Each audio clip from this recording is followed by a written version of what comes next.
اومدیم ناپولی گرم بودش، غذا رو سفارش دادیم آورده. غذا پیتزای کوفته قلقلی داریم. این هم آپارتمانیه که در واقع هتلیه که هتل آپارتمان دیگه گرفتیم برای 3 شب توی ناپولی. اینم داخل اتاق هتل.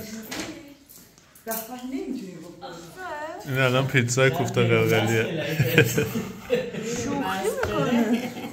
مثلا میگن ناپولی ارزونه ولی این یه تیکه 10 یورو، این قلقلیای جداش هم 10 یورو، این 9 یورو، اینم 10 یورو. به هیچ وجه ارزون نیستش ناپولی. پسر به تو هیچی نمیرسه، هیچی نمیرسه.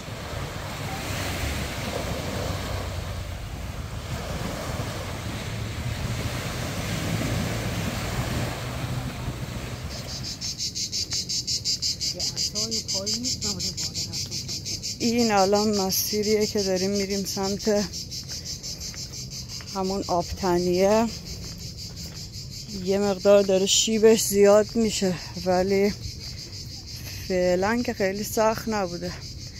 تقریبا هم شلوغه، آدم ها زیاد میرن و میان.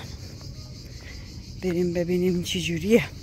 سیرپیما مسیرش تقریبا یه شیب ملایمی داره ولی نسبت خوبه، میشه اومدش. دیگه هم رسیدیم به دریا دیگه، خیلی هم زیاد.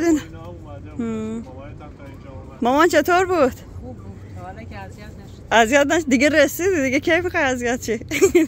نه ایشالله برگشتن هم راحت باشه. بریم ببینیم ارزششو داره. حالا اینجاست، باحال باید باشه. ایول خوب آبیه. ای خدا، اینم با این توپش. مامان خانم که تا حالا خوب اومد ماشاءالله.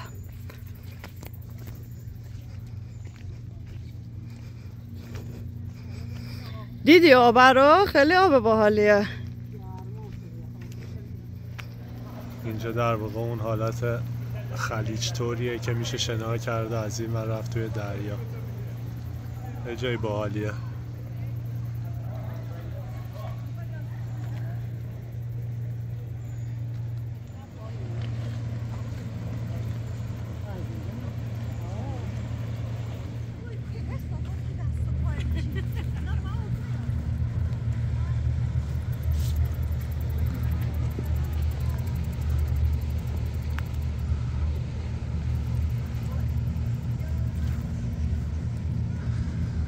با این کشتی هم انگار میارن اینجا.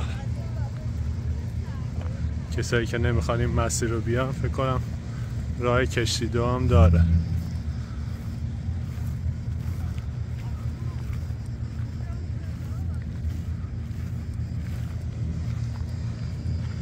البته نه انگار کشتی ها وای نستادن ولی چه رنگی داره آب.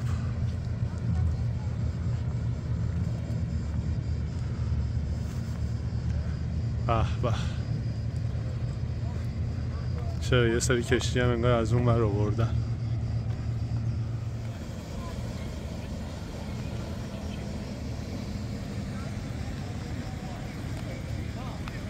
اولین جاییه که میتونیم ببینیم. از این بالا میان شیرجه میزنن، خیلی ارتفاعه.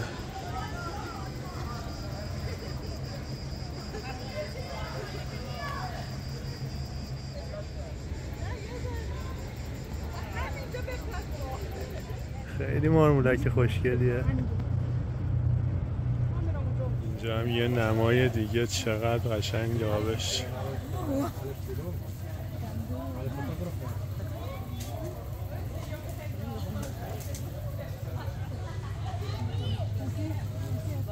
از اینجا باید بریم پایین هنوز.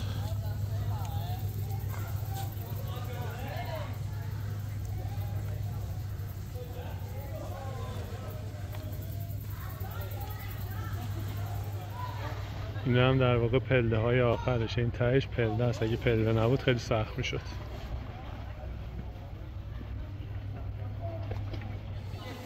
اینم پله های آخر که بریم برسیم. این صخره میرن بالا، شیرجه میزنن.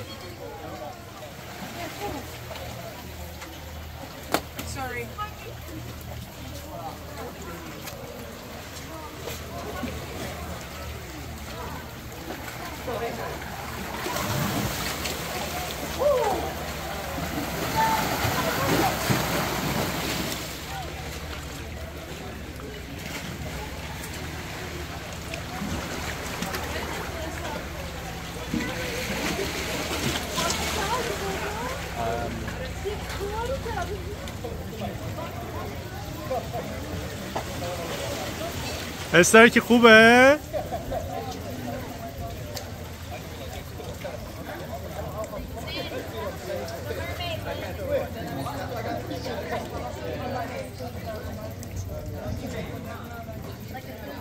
از اینجا میرم بالا، از اون صخره بالا تقریبا 10 متره میپره. هر کی میخواد بپره اصولا همه این پایین دست و پاشون شور میشه، چه برسه به اون که از اون بالا میپره. این کایاکا و کانوها میان اینجا. خیلی سوال باحالی داره. چه غروبیه.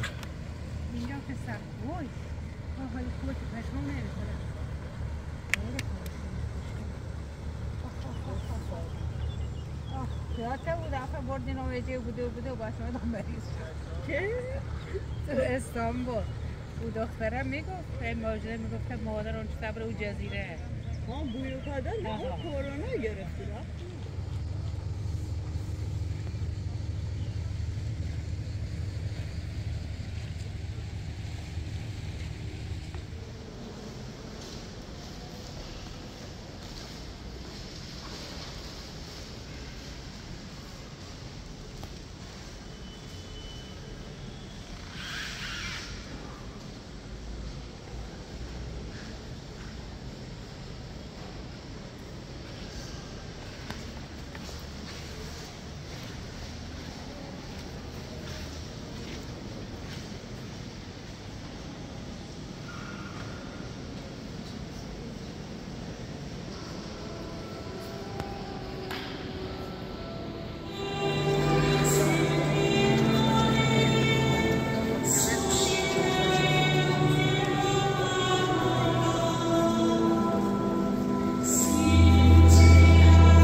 قلعه ناپولی.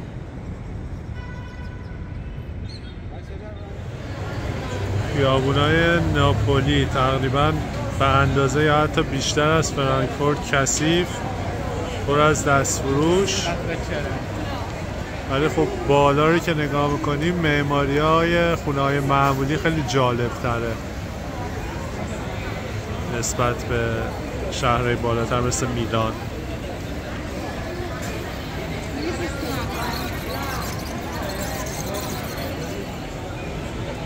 پس کوچه هاش هم حس یه مقدار ناامنی رو میده مثل فرانکفورت.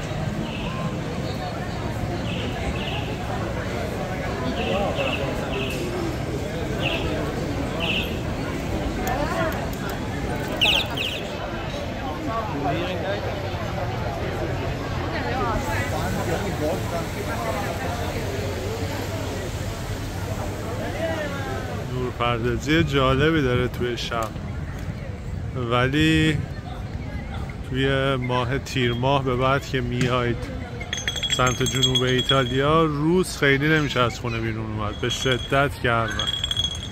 این که باید شب بیای، خب شب هم داستان خودشو داره دیگه. حالا قشنگه اینجا ولی خب خیلی نمیشه توی شهر گذاشت. برای آثار باستانی اصولا اگه میخواید بیاید ایتالیا باید توی ماهای بهار بیاید، تابستون خیلی گرم میشه. و اینکه ساحلای ایتالیا هم خیلی اونجوری که تعریف میکردن، حداقل ساحلایی که ما رفتیم، یه ساحل رفتیم که خب حالت غارمانند بودش، اون خیلی باحال بود. ولی ساحل معروفش خیلی چیزی نبودش که بگم خیلی خفنه و جای دیگه نداره. همه جا تقریبا اون ساحل رو میشه پیدا کرد.